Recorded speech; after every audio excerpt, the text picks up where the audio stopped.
Morning, everybody. Welcome to the November 2023 DSD updates. This is our first of two DSD updates. We are so glad you guys are here. I just want to do a little disclaimer. WebEx is having some issues on their end today. So we've been trying to contend with that this morning. If anything kind of gets wonky, just know that there are issues happening, and hopefully if we encounter any turbulence during this podcast, we can get back in flight and not have too many disruptions, but just wanted to make you aware. All right, so this morning, before we start, just a couple reminders that everyone has been muted to reduce that potential background noise. We encourage you to use that call me option because it does help give you just a little bit better audio connection. Now, to ask a question, we do use that Q&A panel on the right of your screen. So we'll address questions as they appear in the chat.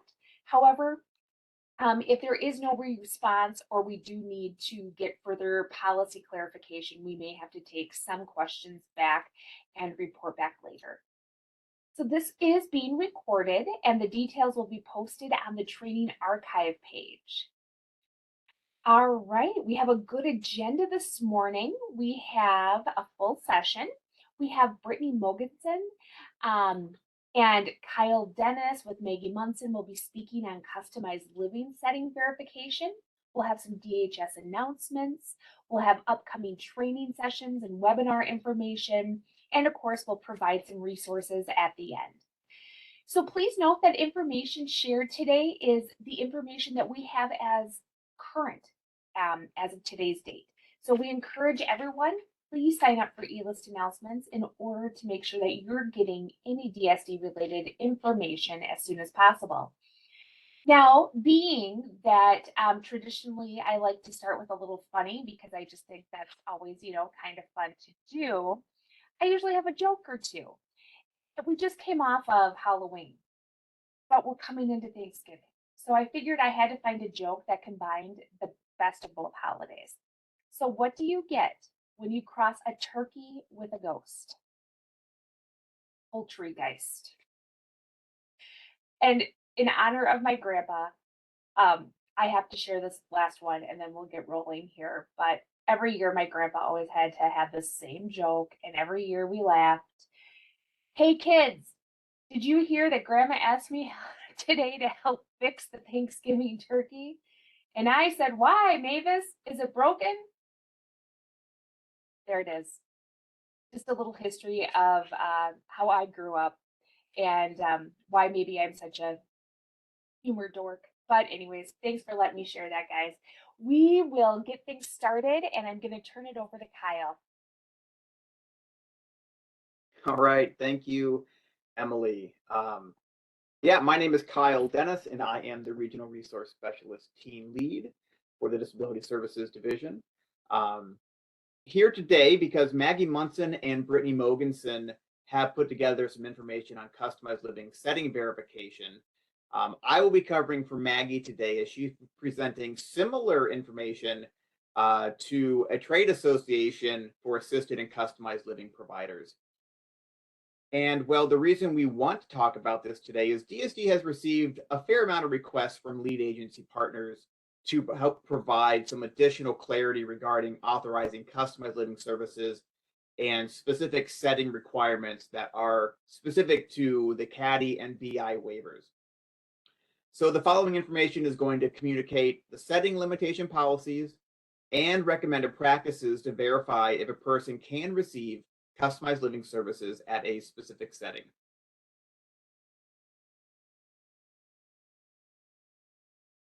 Next slide, please.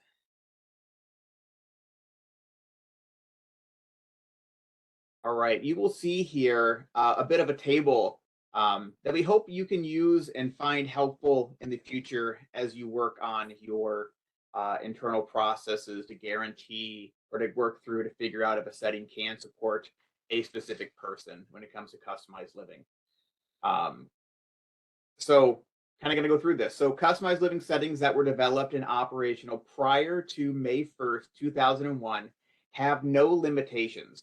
meaning providers are not subject to the location, size, or age limitations.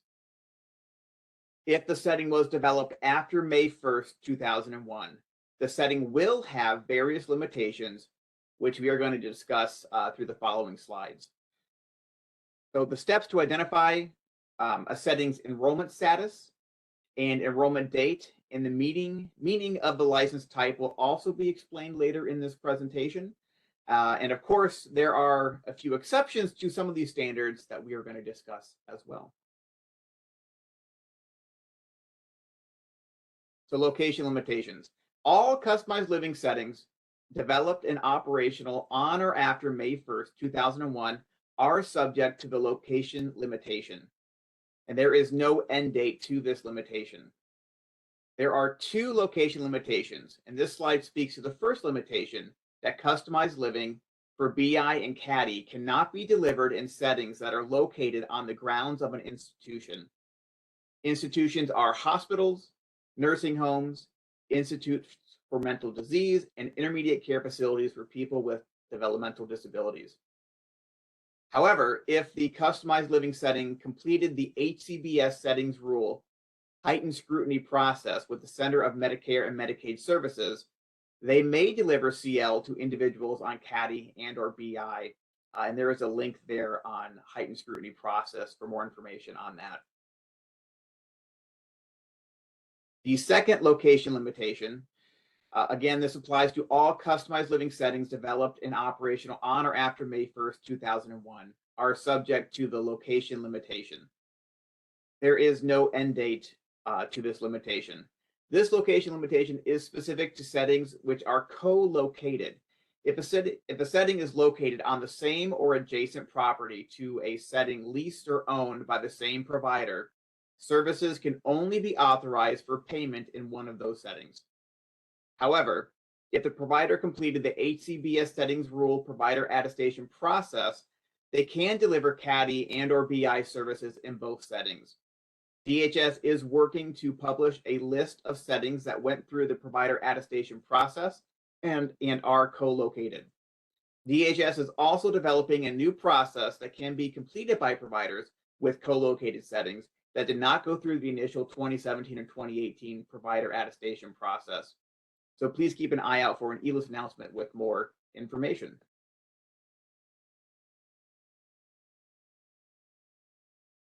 Next, we're going to talk about size limitation.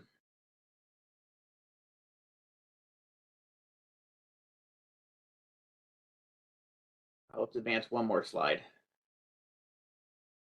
Here we go. All right, all customized living settings developed and operational between May 1st, 2001 to January 10th, 2021 are subject to the size limitation. The size limitation only applies when the setting is delivering services to people under the age of 55. If a CL setting serves anyone under the age of 55, they must follow all of the requirements of Scenario 1 on the Customized Living CBSM page, which is linked here on this slide, and we're actually going to get into right now. So Scenario 1, the size limitation. If a setting is subject to Scenario 1, a CL size exception request form must be submitted to DSD. All of the items listed must be met in order for the size exception to be approved. So here's Scenario 1. DHS may approve an exception to the size limit if all three of the following requirements are met. The person is being discharged from or at imminent risk of being placed in a hospital, ICFDD, or nursing facility, and the person has no other options for living in their home community other than a setting that does not meet the current size limitation requirements, and the CL setting has more than 4 units and less than 25% of the units are occupied by people who receive any services under the BI, CAT, CADI, and DD waivers. When determining the number of units occupied by people on the BI, CAT, CADI, and DD waivers, the provider must count all units occupied by individuals on a disability waiver, not just those under age 55. And there is an example there that's also in the CBSM page So in this example, a setting has an approved bed capacity of 8. They could only serve 2 people total on BI, CAT, CADDY, or DD.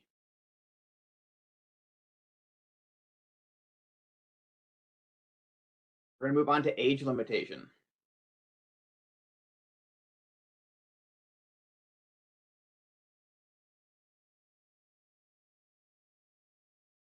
Next slide, please.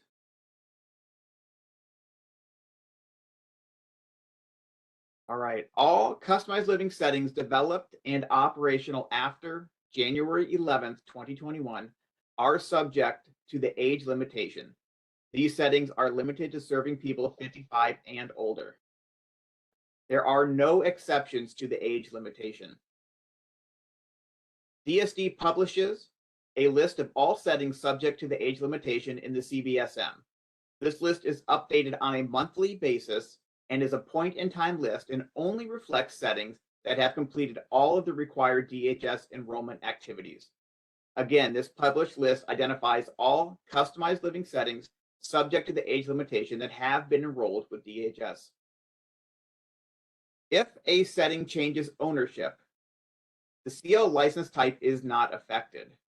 The setting can continue to operate under the original license type of the original owner, as long as the setting has continuously delivered customized living services since the original enrollment date. However, if a provider changes the setting location, for example, they move to a new address, this is considered a new setting, and the setting will be subject to the age limitation based on the new license type.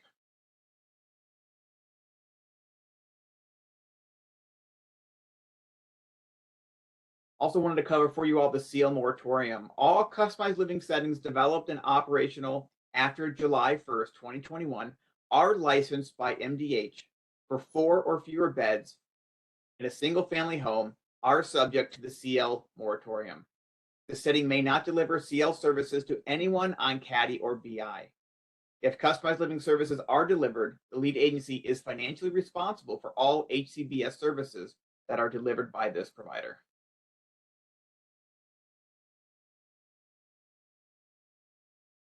And as a next step in this process of determining if a setting is appropriate or allowed for a person to receive CL supports there, we definitely get this question a lot, which really is, how do I find information about the CL enrollment status and CL enrollment date? Which is a great question. And the information can be found at MMIS. And I'm going to hand it over to Brittany Mogensen to walk us through the process of answering those 2 questions. Good morning. My name is Brittany Mogensen. I am the Home and Community-Based Services Supervisor at DHS. We put some slides together to hopefully help you with this. So to piggyback off of what Kyle was talking about, the settings, customized living license type and enrollment date in is identified in MMIS. So prior to authorizing any customized living services, the lead agency must identify the license type and the enrollment date to verify if the setting is subject to any limitations. So what I'm going to speak on is we're talking about the age limitation of either 55 and under or 55 and older only. So there are 2 kind of separate chunks of license types that they can have. So this one, setting was enrolled prior to January 11th, 2021 and is not subject to the age limitation. They're going to have a license type of ALDE for dementia or CE. If the setting was enrolled after January 11th, 2021 and they're subject to the age limitation, their license type is going to be L7, L8 for dementia, or L9. So the customized living license type is going to be found on the PLIC screen in MMIS. And then the enrollment date is found on the PADD screen in MMIS. Let's see here. Next slide, please. So there are some exceptions to this. What it is if a provider had a change of ownership, So if a setting has a customized living license type of ALDE or CE, and their enrollment date is after January 11th, 2021, it means either that they went through a change of ownership, which does not affect their license type, or they submitted documentation showing that they were operational and met all customized living enrollment requirements prior to that January 11th of 2021 date. And I'll show examples in just a few slides here of the actual MMIS screens. That'll maybe help you understand kind of or follow where I'm going. And then when speaking of the change of ownership location or address, so if a setting has a customized living license type of L7, L8, or L9, and an enrollment start date before January 11th, 2021, it means that they went through a change of location or address. So the setting will have a new license type, but will keep the original enrollment date. Let's see here. Yep. Okay, so this is the MMIS PADD screen, as you can see here. All of the identifying information has pretty much been blocked off here. But what you can see in the left box showing the status of the provider. So they were enrolled effective 9/1 of 2006. So when you are looking to place someone, you don't solely want to look at this PADD screen. We're getting a lot of phone calls. So I'm at provider eligibility and compliance, also known as provider enrollment. So we're getting a lot of phone calls from providers saying that case managers aren't authorizing services because, because of their enrollment start date. So say it's after that January 11th, 2021 date, they're saying, nope, you're not eligible to take anyone under 55 when actually they are. So just so you know, all these screens too are separate providers. It's not consistent throughout, for one provider. So just don't think that it's all one provider, I guess. Can I go to the next screen, please?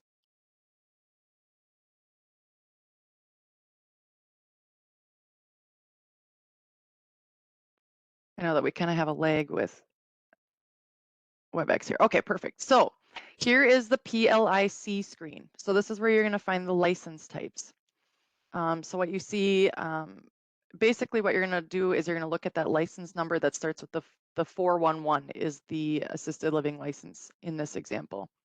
So for the assisted living license, you see the begin date of 3/1 of 23 with the expiration date of 2/29/24. So for this example, the license type is L7. So that means they are not eligible to take an individual under 55. Next screen, please.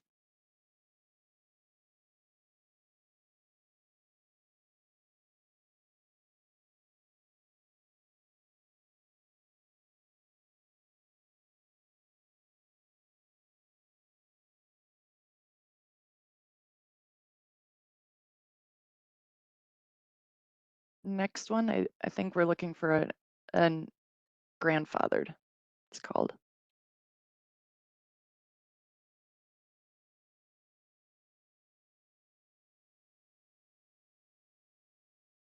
There we go. All right, so in this case, as an example, it's hard to put two MMIS screens right next to each other. Otherwise the information gets so squished, it's impossible to read. So for this example, we would be looking at the PLIC screen here with their assisted living license with the license number starting with 413. On their license type is DE. So we would know if this provider had an enrollment start date on that PADD screen. Say they had this enrollment start date of yesterday, 11/6 of 2023. But then we look and see on the PLIC screen that they are listed as a DE, which means this provider actually was grandfathered in.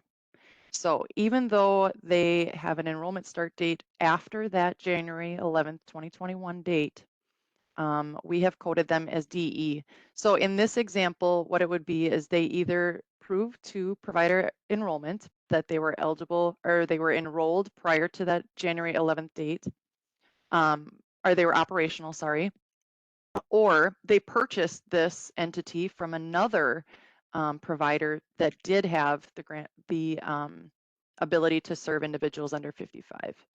So if the ownership is transferred and the previous owner was able to serve those under 55 and there's no break in service for customized living, then they are able to be grandfathered in, is what we call it. So that's where sometimes you're going to see the difference between the PADD screen of the enrollment date being after that January 11th date and the enrollment or the license type here is going to be a DE, AL, or CE. Next screen, please.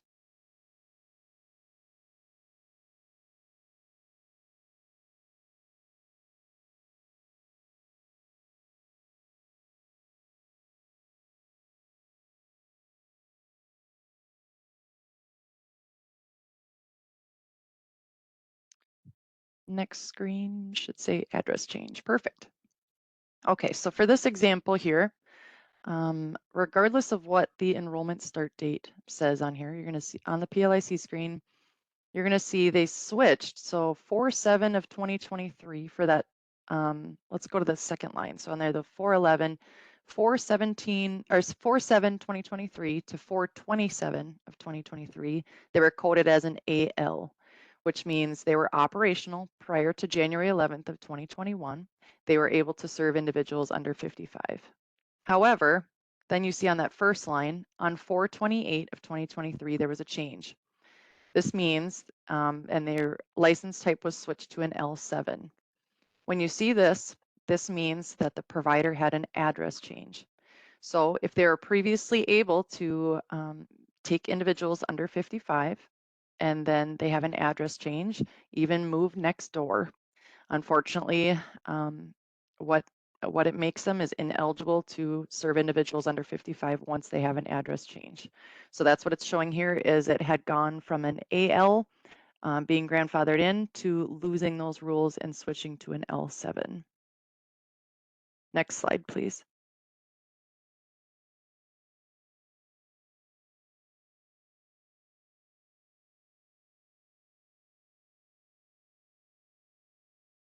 So here we have a bunch of the resources listed here. Kyle, I don't know if Maggie wanted you to walk through it, but just kind of going through the CBSM has a bunch of resources. We refer to them hourly. So if you have some questions on that, just try to read through that a little bit. I know some of it can kind of be confusing, but I'm hoping that some of you seeing those MMIS screens kind of helps add some clarity to the questions that do come up. So just be aware that sometimes the enrollment start date and the enrollment license type don't always match. So when in doubt, I would first look at that the license type is what they're coded for from provider enrollment and then go from there. I think that's what I have so far. I was just going to see if there's anything in the questions.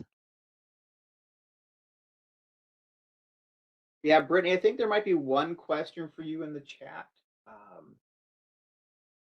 Does AL also show grandfathered in as DE is dementia care facilities?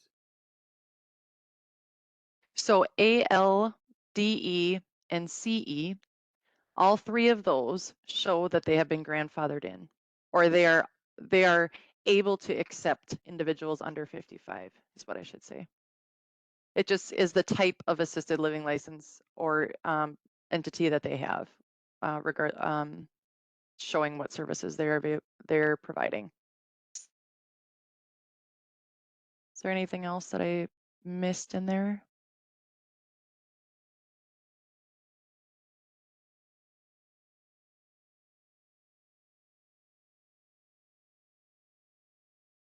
So far, I think that's all the questions related to the topics you covered, Brittany. Okay. And also I saw in there that, the providers a lot of times don't know this stuff or, they have questions. They can always, call our provider resource center or also reach out to DSD to clarify if they have questions. But the information that we gave there in the CBSM, it all has it right there. But a lot of times some situations are different. So we'd be happy to walk them through that if they need help.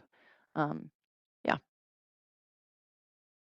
Awesome. Thank you, Brittany. I know I saw a few questions about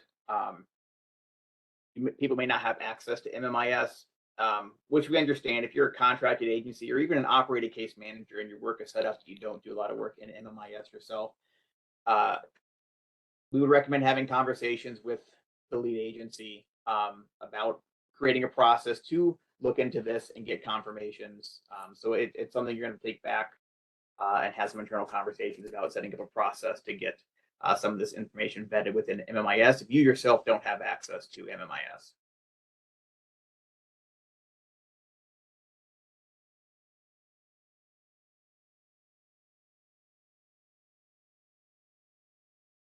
I see another question about will the list of people who are age 50 or the sites that can only settings that can only work with people age 55 and older be kept up to date? Yes. Again, there is no plan for ending that at this point in time. But remember, it is a monthly update for that point in time. So there is always potentially a slight delay if a new provider came into place, they wouldn't be on that list yet if it just posted. But the plan going forward is to continue to post that list.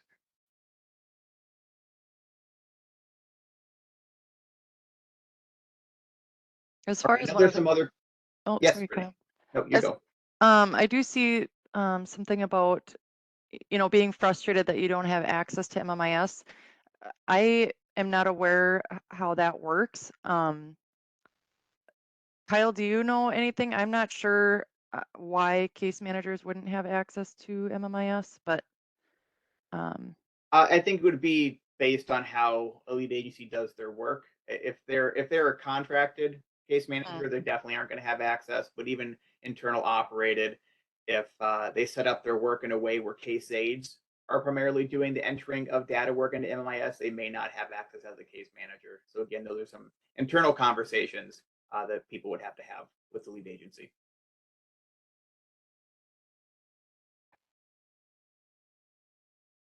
So I apologize for that, Deb, training you guys to use MMIS, but you don't have access to it. Unfortunately, that's out of my wheelhouse. I'm not able to help you with that. But whoever does have access, just feel free to reach out to us at DHS. We'll do what we can to, give you the necessary training to help you. I can understand it would be frustrating. Well, thank you, Brittany. I appreciate you having you here. And again, this might be some conversations you might need to bring back internally. Bring back the PowerPoint to show the screens and the information to talk about how to get this information to people who need it as you as case managers do your job. I know there are some additional questions trickling in, and we'll attempt to respond to those. But I'm going to keep us moving. A slightly different topic here.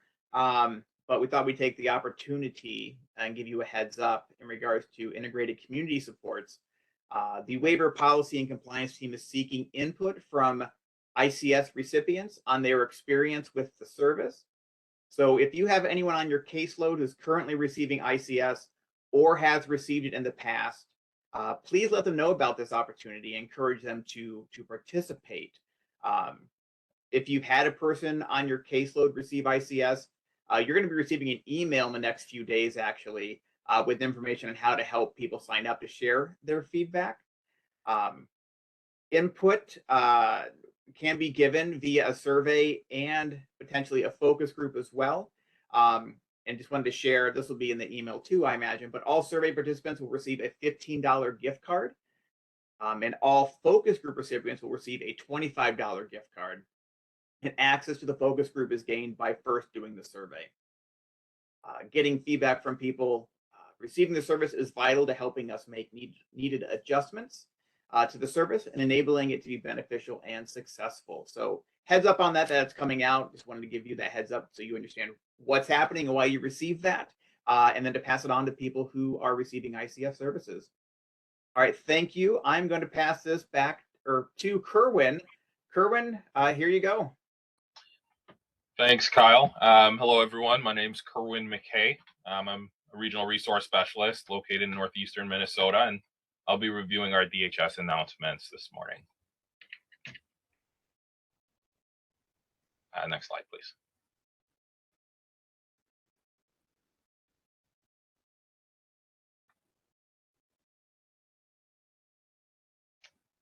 So the Aging and Adult Services Division and Disability Services Division have made changes to our e-list announcements to help simplify our communications and reduce the number of messages subscribers receive from DHS. We are now distributing a weekly e-list on Tuesdays containing all of the announcements for the week. Occasionally, we will be sending or need to send e-lists outside of the weekly announcements about timely matters, which include emergencies or disasters, critical systems messages, critical incidents, or messages to specific audiences. People new to AASD and DSD e-lists can subscribe on either the AASD or DSD e-list CBSM page, depending on the people that you serve. On the slide, we've included a screenshot of what the weekly update will look like when it comes through your email. Next slide, please. On Monday, October 2nd of 2023, DHS started phase 2 of the partner-advised rolling launch of the revised MinChoices application. During phase 2, lead agencies should continue to assign staff members to practice in the MinChoices training zone, have at least 30% of users on health risk assessments, 30% of users work on health risk assessments, MinChoices assessments, and supports plans in the production environment, allow other lead agency staff members to continue using legacy systems, and complete county of location assessments in MinChoices 1.0 or the revised MinChoices application at the county's discretion. For specific information about MinChoices updates, please visit the county link MinChoices page. And for questions about MinChoices and the revision project, feel free to email dhs.minchoices@state.mn.us. As a reminder, the next MinChoices support session will be held on December 3rd. To access presentations and recordings of past launch webinars, go to the webinar training archive within the Disability Services Division and select MinChoices.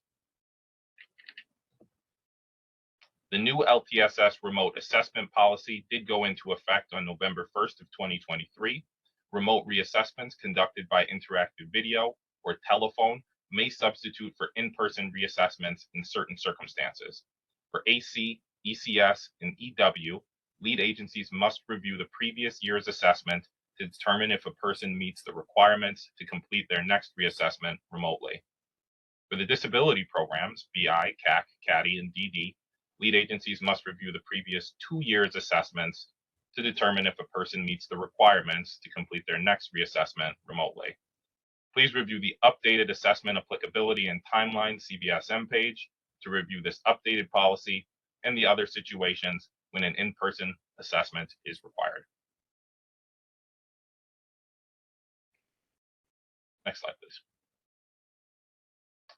If a person is eligible for a remote reassessment, the lead agency must provide information for the person to make an informed choice between a remote and in-person reassessment.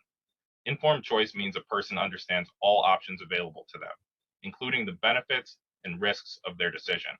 When providing information about remote and in-person reassessments, the lead agency must consider what information is important for the person to make an informed choice.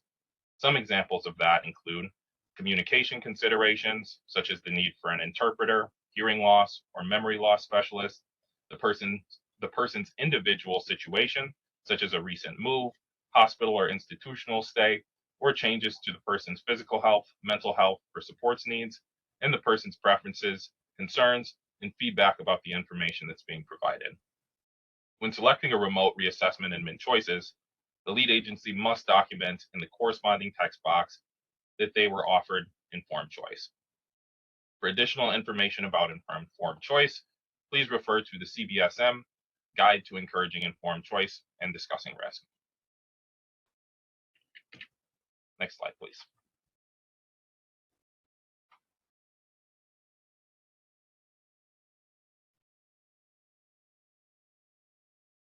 Beginning November 1st of 2023, lead agencies must meet minimum case management or care coordinator face-to-face requirements.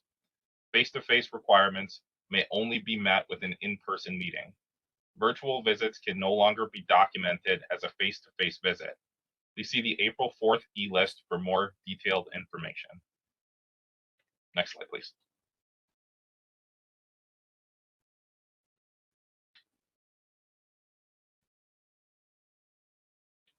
Looking at face-to-face compliance, there we go.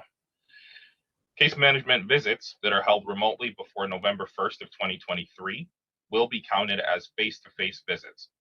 Visits held November 1st of 2023 and later must be held in person to meet compliance standards.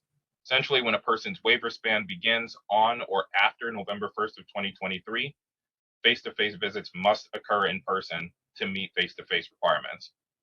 When a person's waiver span begins before November 1st of 2023, each visit held remotely that occurred before November 1st will be considered a face-to-face meeting and count towards compliance requirements. All meetings must be coordinated based on the person's preferences, needs, and in a way that supports the person's choice and control. This may include decisions about meeting frequency, meeting location, the participants included in the meeting, the time, scope of the meeting, and other factors. While the case managers and care coordinators must meet face-to-face requirements, a person may decline a request to meet in person, and the person's decision to decline an in-person meeting is not sufficient to deny a service or access to the waiver. If a person does not want to meet face-to-face, it is critical that a case manager or care coordinator discuss the impacts of not meeting with a person in person. For example, not meeting with a person in their home may limit the case manager's ability to identify and address the person's needs. It may impact the accuracy of their assessment by not having the ability to directly observe the person's needs. To support the person and their family in feeling comfortable to meet with the case manager, please encourage them to decide what they would like to discuss, who should be present during the meeting, where to meet, when to meet, and how to structure the meeting. This information needs to be identified within the person's support plan. Each person's support plan should identify who is responsible for monitoring the implementation of the plan, including the specific process of how, often, and by whom the plan is monitored. When you have concerns about not meeting in person, share those with the person and their legal representative and ask them what their concerns are and how you may be able to address them. Ultimately, this is a decision made by the person and their legal representative. When a person makes an informed decision to not meet in person, case managers may document this choice in the person's support plan and/or case notes. Next slide, please. The Department of Human Services has stopped requiring parents to pay monthly fees for children with disabilities who get their medical assistance coverage through the Tax Equity and Fiscal Responsibility Act option, known as TEFRA, or through assessments for home and community-based services. The change took effect July 1st of 2023. Parents remain responsible for parental fees through June 30th of 2023. In addition, parental fees remain in place for out-of-home placements.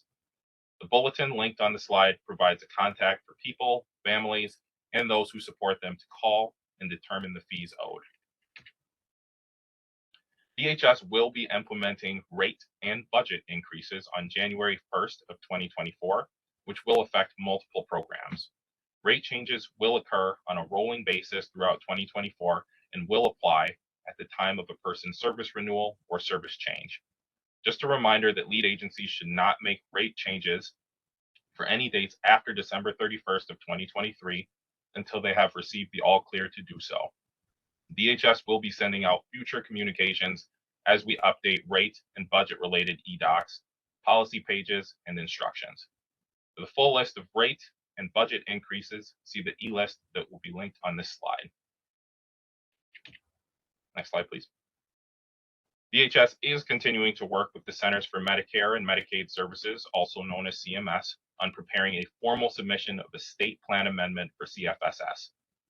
The specific launch date for CFSS will not be available until CMS approves the state plan amendment, but we will continue to provide updates as more information becomes available. DHS has committed to giving a 90-day notice prior to launch to our external partners. For more information, please visit the webpage linked on this slide. And if you have specific questions related to CFSS, you can send those via email to dhs.cfss@state.mn.us. Next slide is a reminder that parents, step-parents, and legal guardians of minors, as well as spouses, may continue to serve as a PCA worker for their family member until this Saturday, November 11th of 2023. Case managers should be working with participants to plan for the transition away from this policy. Next slide, please.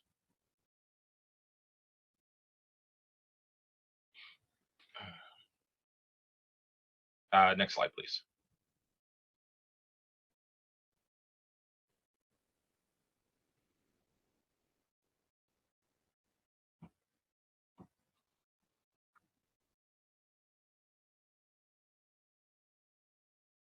Should be looking at policy update of temporary admissions.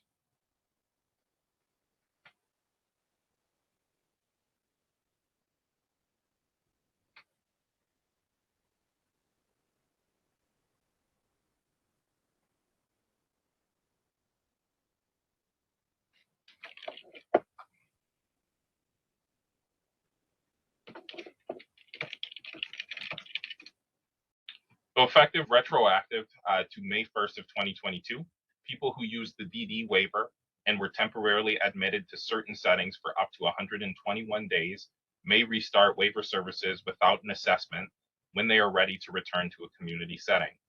MMIS can now apply this policy for a person using the DD waiver.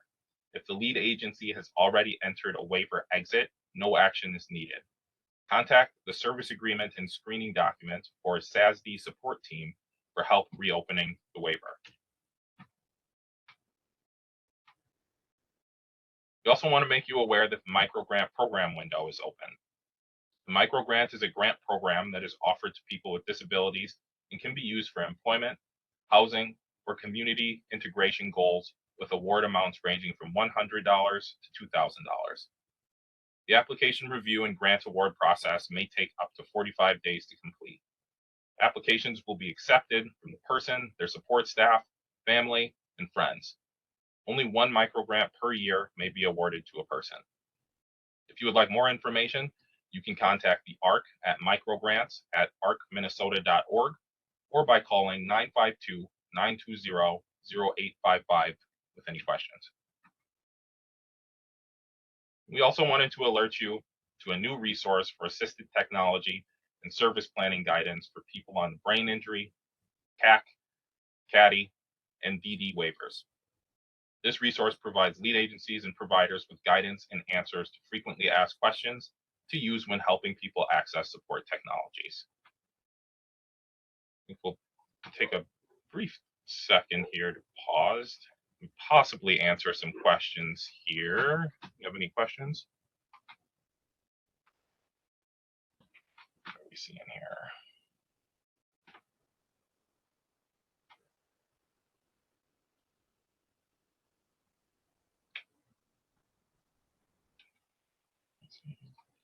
Moving along.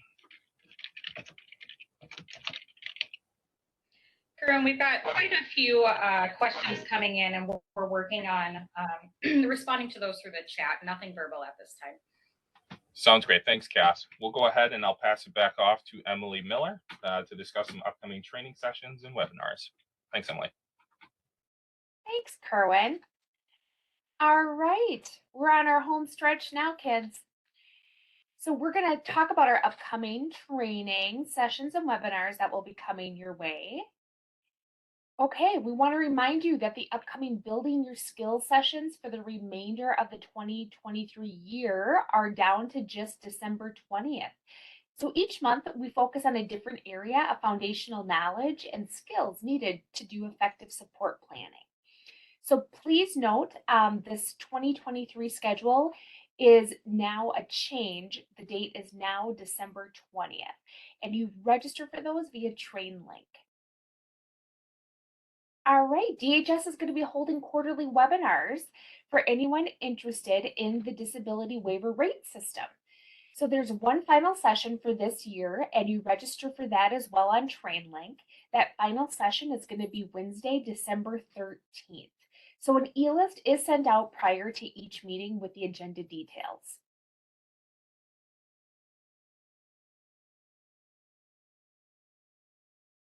All right.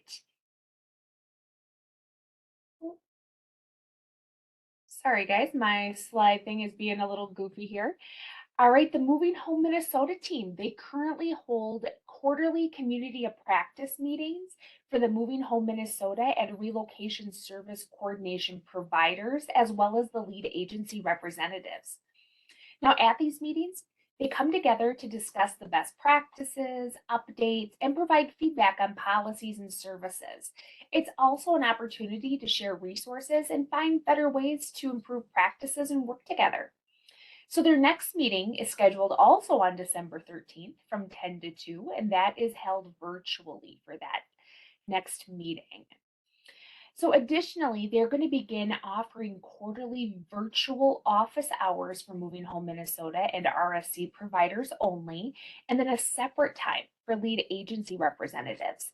So the first one for that will be November 13th, and that's from 9 to 10:30 for just the providers, and then from 11 to 12 for the lead agencies. So if you're interested in any of those meetings, or you would like to be added to the mailing list, please email the team at that Moving Home email address that you see on the screen. All right, the DSD training news and information page is the place that you'll find the latest in trainings and webinars offered through the DSD division. You're also going to find a link to the DSD training archive page that lists all the past DSD trainings and handouts that have been recorded. So we really recommend that you bookmark this page to stay up to date on the most current trainings. So for example, today's DSD updates will be offered via this training, this slide here when you look at the archive training. All right. We wanted to make you aware of some self-paced trainings that are now available through TrainLink. So as a reminder, case managers who work with folks on the BI, CAC, CADI, or DD waivers must complete the course Supporting a Person's Move, a Case Manager's Role. Now this course is online, it's on demand for those case managers to guide them through their role and responsibilities in supporting a person to find a new home. The recording of the Major Change Initiatives webinar from the 2023 Odyssey series is now available online. So during this 2-hour session, DHS staff members described 4 major initiatives that should help to better serve and support older adults and people with disabilities. The 4 initiatives described in the webinar include CFSS, otherwise known as Community First Services and Supports, EVV, or the Electronic Visit Verification System, the Revisement Choices application, and Waiver Reimagined. Now this next section, we're going to fly through some resources that will be helpful to you in supporting the people that you work with. So we want to remind you that DSD has a website that contains information and resources related to the direct care workforce shortage. So this website provides information such as those state-sponsored work group and provider resources. We encourage you to take a look at this page to keep updated regarding current efforts that are happening to address the workforce shortage. Here's links to additional resources regarding workforce shortage that we have discussed in previous DSD updates. Recently added was the Follow Your Heart to a Caring Career campaign that encourages anyone who wants to make a difference in the lives of others to consider employment serving Minnesotans with disabilities and older adults across the state. The DSD contact form. So we want to highlight you and just remind that please submit questions to the Disabilities Division via this contact form. It does provide a more consistent way for people to submit their questions and get the correct technical assistance that they're seeking for DSD related topics. And last but not least, here are some of our foundational resources for communication and policy references for DHS. And finally, we just want to thank you for joining us today. To reach the RRS team for technical assistance, or if you have additional questions about the information contained in today's presentation, please submit them again via that DSD contact form. We appreciate all that you're doing in your work to support people with disabilities in our state. And we also wish you a great holiday season ahead. Thank you, everyone.